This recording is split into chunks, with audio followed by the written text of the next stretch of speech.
Welcome to Original Healing Ministries. I am your host this evening, Rick Lee, and tonight we're going to talk about the missing third leg, or subtitle, How Satan Stole a March on God's People. The gospel work was initially brought to fruition by the gospel missionary work, the publishing work, and the medical missionary work. All the other branches of the work could be summed up under these three branches at one time in our history. But we have seen or are seeing in this day and age that as a man is converted by the truth, the work of transformation of character goes on. He has an increased measure of understanding in becoming a man of obedience to God. So as we hear truth, the truth works a transformation of our characters, and the goal is to reflect the image of Jesus Christ fully. So this is not about what we like or what we don't like, about our friends, about our families, about the church we go and worship in. It's about truth. And truth is what transforms character. He has an increased measure of understanding in becoming a man of obedience to God. So knowledge combined with truth and our choices we make to choose to be obedient to God based upon that truth is what develops our character. So the thoughts and the feelings combined make up the moral character. So Satan stole the march on God's people. Here's an example. When Moses and the children of Israel were successful, and Balaam or Balak was not able to bewitch or curse Israel, he resorted to stratagem. And he was so successful that when Moses was aroused to perceive the evil, the plots of their enemies had been so successful that not only were the Israelites participating in the licentious worship at Mount Peor, but the heathen rites were coming to be observed in the camp of Israel. So the enemy was so successful that these licentious practices were being done in the very camp of Israel.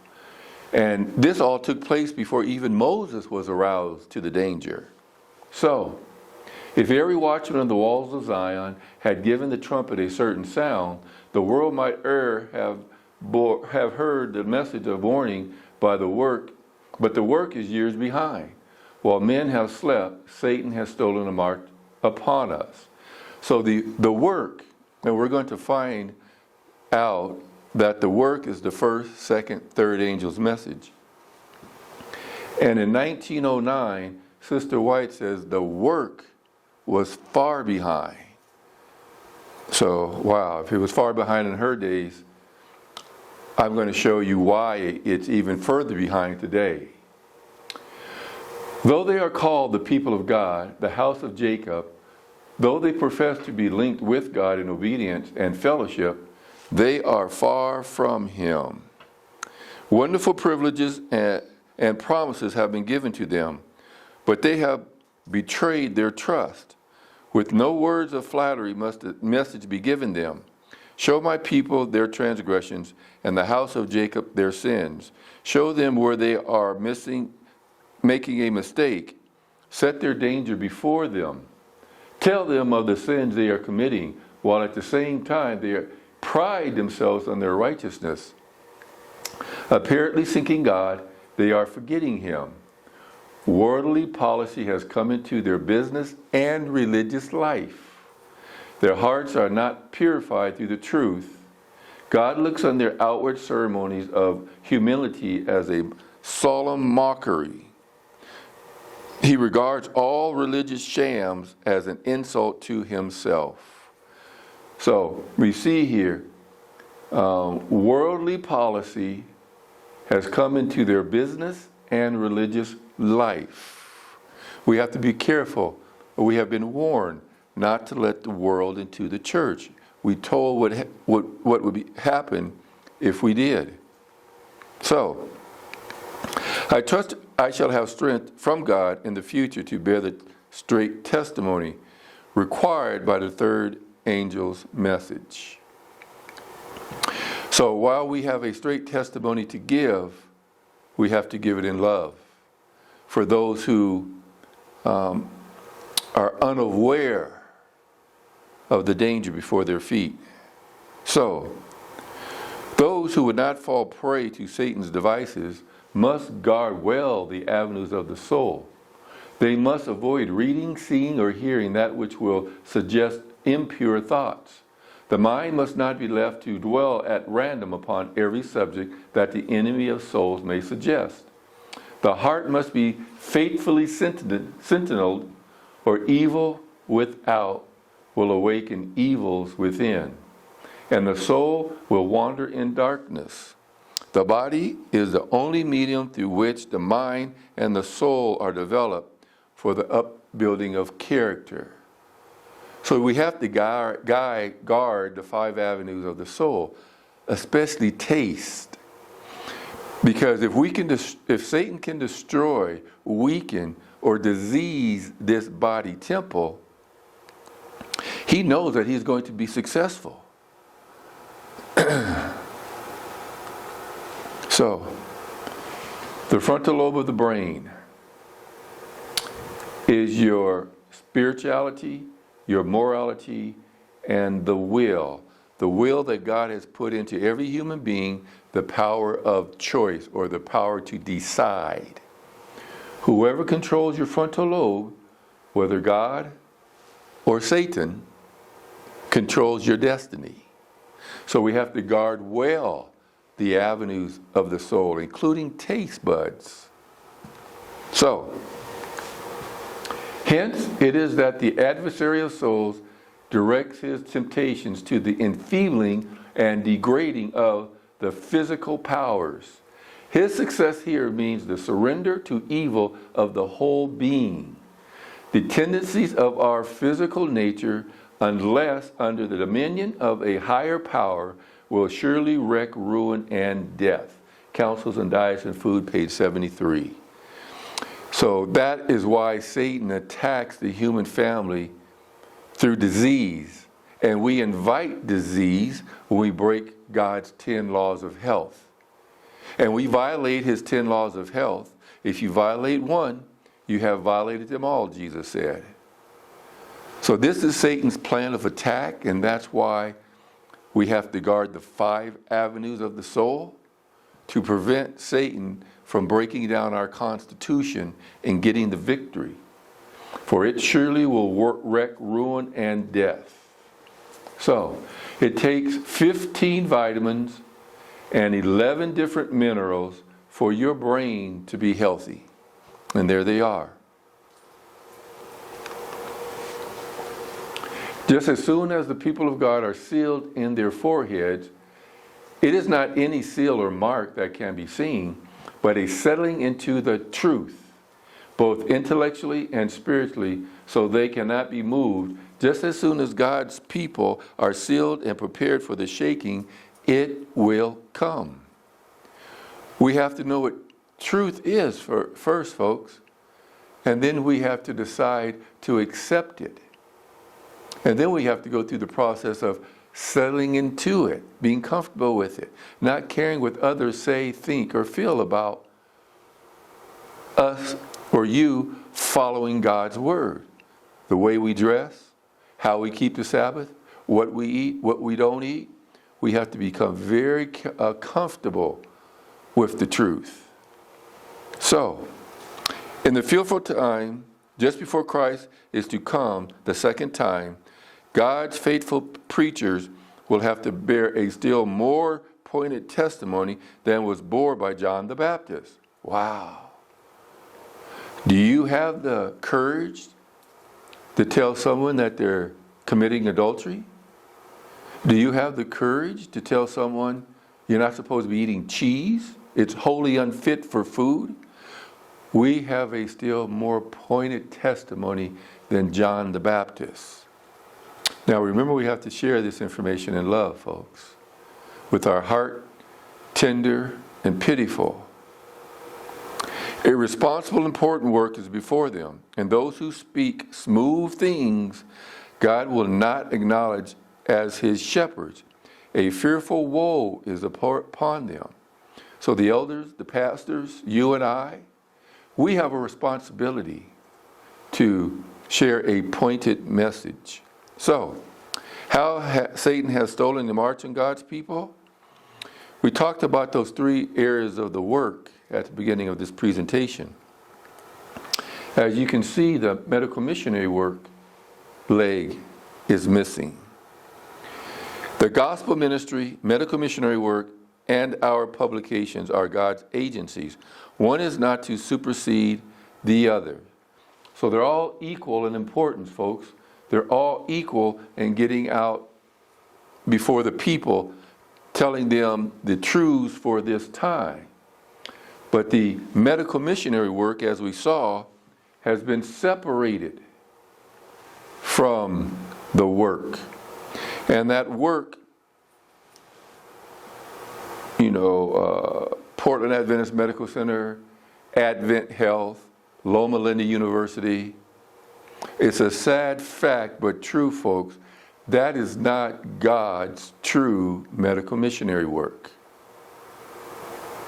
God has never approved of prescription drugs, as an example. Fact, when Moses left Egypt, remember, Egypt was the cultural and learning center of the world at that time. When he left Egypt, and God had him write the first 5 books of the Bible, in fact, 1/3 of the laws in the first 5 books of the Bible are health laws. 213 out of 613 laws in the first 5 books of the Pentateuch, or the first 5 books of the Old Testament, are health laws. Not a single Egyptian health principle was put into the laws of health that God gave to Moses. Now, if you look in Acts, read in Acts, it says Moses was trained in all the ways of the Egyptians, militarily, economically, health, religion. So it was important for God to separate the world's method of the healing art versus God's method of the healing art. So there is to be no division between the medical missionary work and the gospel ministry. Medical missionary work is to be to the third angel's message as the right arm to the body. Both are to work in harmony. Then the salvation of the Lord will be revealed. So why do we have this distinction between these two areas of the work? We will get to that and answer that question shortly. By the ministry, the word, the gospel is preached. By medical missionary work, the gospel is practiced. Folks, you're only getting half the gospel. The whole gospel is the word preached and medical missionary work. Is that not what Jesus did? Did he not do more healing and teaching than he did preaching? The gospel is bound up with medical missionary work. Neither is to stand alone, bound up in itself. The workers in each are to labor unselfishly and unitedly, striving to save sinners. When the pastor just preaches, the frontal lobe is not cleared up. The health message is designed to clear up the frontal lobe so people can think clearly and intelligently. That's why there's so much sinning and repenting, because people really don't have a clear conception. They do not have spiritual discernment how to weigh eternal truths. There is to be no division between the ministry and the medical work. The physician should labor equally with the minister, and with as much earnestness and thoroughness for the salvation of the soul, as well as the restoration of the body. Some who do not see the advantage of educating the youth to be meant physicians, both of the mind and of the body, say that the tithe should not be used to support medical missionaries. who devote their time to be used to treat the sick. In response to such statements as these, I am instructed to say that the mind must not become so narrowed down that it cannot take in the truth of the situation. So here Sister White is talking about the medical missionary work receiving tithe. So we're going to talk about tithe here a little more. Now, once again, this is not an in-depth study. I can take 45 minutes to an hour at least talking about just tithe. I know the Sabbath School Quarterly a couple of quarters ago talked about tithe. But let's see what Ellen White what has God through Sister White has to say about the tithe. Kellogg says, if no means is allowed to carry the message by medical missionary laborers into the churches, he shall separate the tithe that is paid into the conference to sustain the medical missionary work. You should come to an understanding and work harmoniously. For him, Dr. Kellogg, to separate the tithe from the treasury would be a necessity I greatly dread. If this money in tithe is paid by the workers into the treasury, why, I ask, should not the amount be appointed to the carrying forward of the medical missionary work? Very pointed. Medical missionaries should be receiving tithe out of the treasury of the General Conference. Those who are doing the work full time and not being paid a salary is what she's referring here. She's also referred to pastors' wives who go into the home and teach women how to cook, give Bible studies. She says they also should be receiving tithe. The Lord has made us individually His stewards. We each hold a solemn responsibility to invest our means ourselves. God does not lay upon you the burden of asking the conference or any council of men whether you should use your means as you see fit to advance the work of God. You are individual steward. God does not have you to ask anybody except Him what you should do with your tithe. That is special to Battle Creek, page 41 and 42. So folks, please understand, regardless of what your pastor says, regardless of what the conference, the union, or the general conference says, you have an individual responsibility to ask God where your money should go in the work. The gospel ministry, medical missionary work, and our publications are God's agencies. One is not to supersede the other. Right now, there's an imbalance because we have been led to believe that the Adventist hospitals, who are, not all of them, but a lot of them, owned or ran by the Catholic Church through Ascension, is God's medical missionary work. Yes, there are Adventist doctors talking about the laws of health in those institutions, but they're still prescribing prescription drugs. I heard one physician talk about God's health laws and say, well, I try these first. But then he didn't elaborate after that. So in my mind, if you try these first and for whatever reason they don't work, then you resort back to prescription drugs.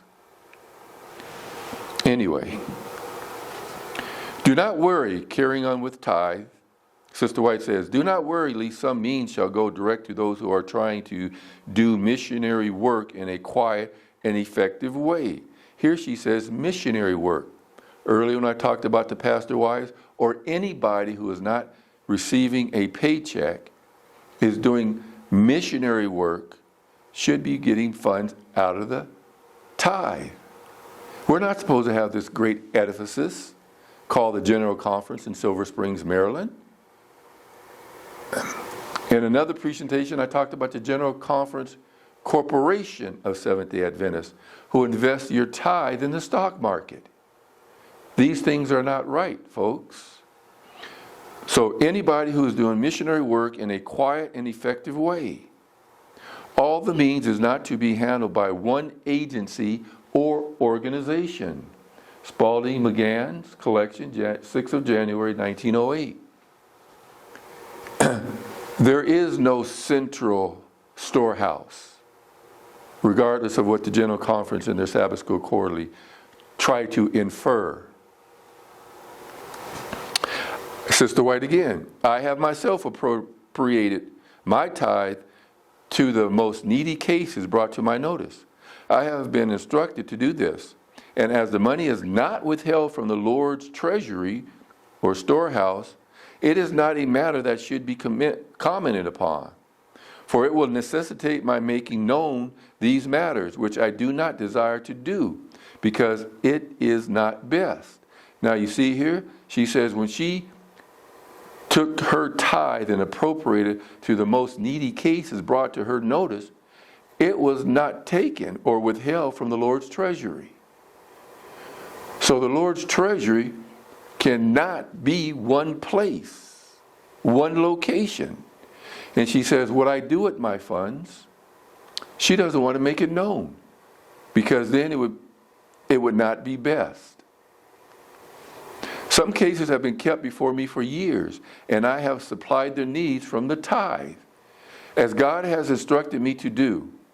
See, God instructed her to do this. And if any person shall say to me, Sister White, will you appropriate my tithe where you know it is most needed? I shall say yes, I will, and I have done so. I commend those sisters who have placed their tithe where it is most needed to help to do a work that is being left undone. So what is the work once again? The first, the second, the third angel's message. And if this matter is given publicity, it will create knowledge which would better be left as it is. I do not care to give publicity to this work, which the Lord has appointed me to do and others to do. There's your commission from the Lord. That's Spalding McGann, page 215. Pause this. Reread it several times. Your allegiance is to Jesus Christ, not to General Conference Corporation of Seventh-day Adventists, and not the General Conference of Seventh-day Adventists.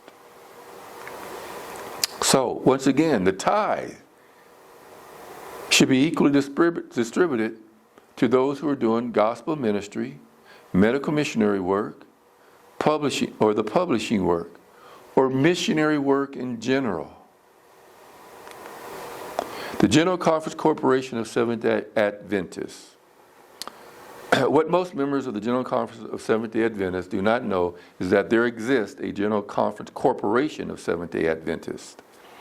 In a court document, the United States Court of Appeals, 6th Circuit, you have the General Conference Corporation of Seventh-day Adventists and the General Conference of Seventh-day Adventists, an unincorporated association. They were the plaintiffs, and Walter McGill, as the Creation Seventh-day Adventist Church, was the defendant. There's the docket number. So it was decided August 10th, 2010. So this is a court case, folks.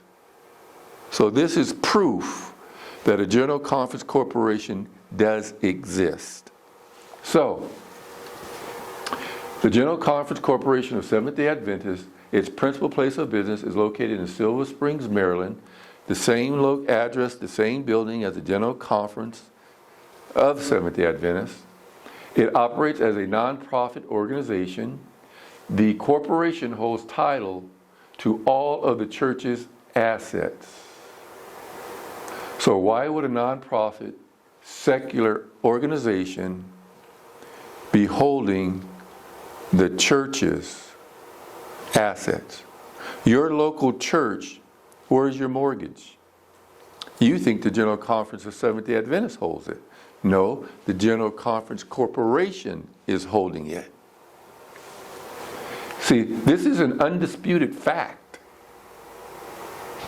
It has registered the mark Seventh-day Adventist, and General Conference of Seventh-day Adventists with the United States Patent and Trademark Office.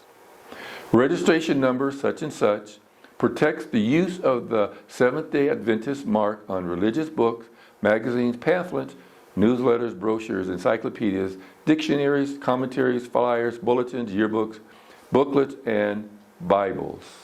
So, if you watched Join No New Organization, the Omega of Apostasy, then you know that if you disagree with the doctrines, the worship format, the music, and you want to worship somewhere else using the name Seventh-day Adventist, they can come after you just like they did Mr. McGill in this case.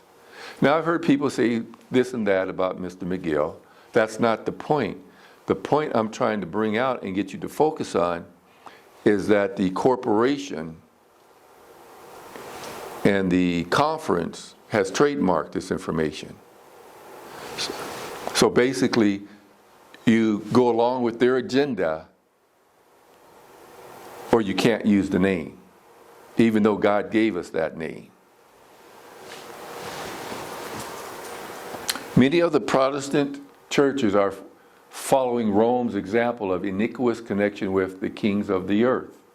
The state churches, so the state churches are the kings of the earth by their relationship to secular governments and other denominations, by seeking the favor of the world, and the term Babylon or confusion may be appropriately applied to these bodies, all professing to derive their doctrines from the Bible, yet divided into almost innumerable sects with widely conflicting creeds and theories. Now, read this with me closely and carefully. She says, a state church, which is a 501c3, because once you fill out that application, the state or the federal government grants you the authority to exist as a 501c3. In fact, that document goes on to say any organization or entity that engages in political activities could lose their status.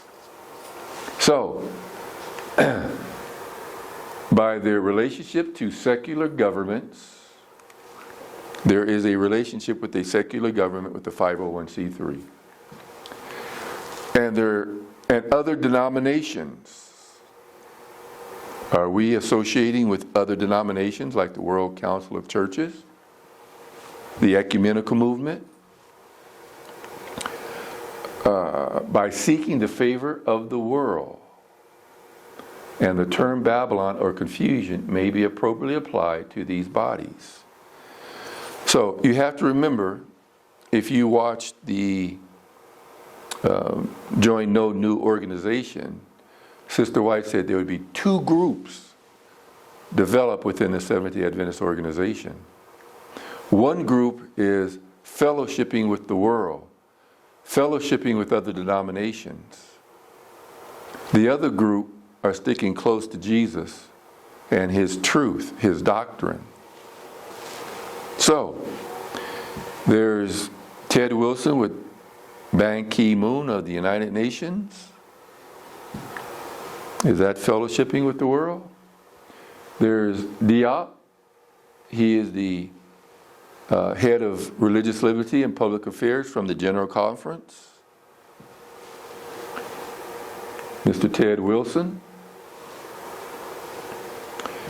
Here is Michael Kaminsky, far left, this gentleman right here. He is the president of the Euro-Asian Division of the Seventh-day Adventist Church. Stands next to Ted Wilson, right here.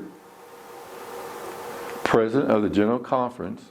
Together they are standing shoulder to shoulder with apostolic, communist, evangelicals, Lutheran, Muslim, Orthodox, Pentecostal, with the Pope's representative, Vatican ambassador, and Roman Catholic Archbishop Celestino Migliore. Thank you for listening. This is the end of part 1. Thank you.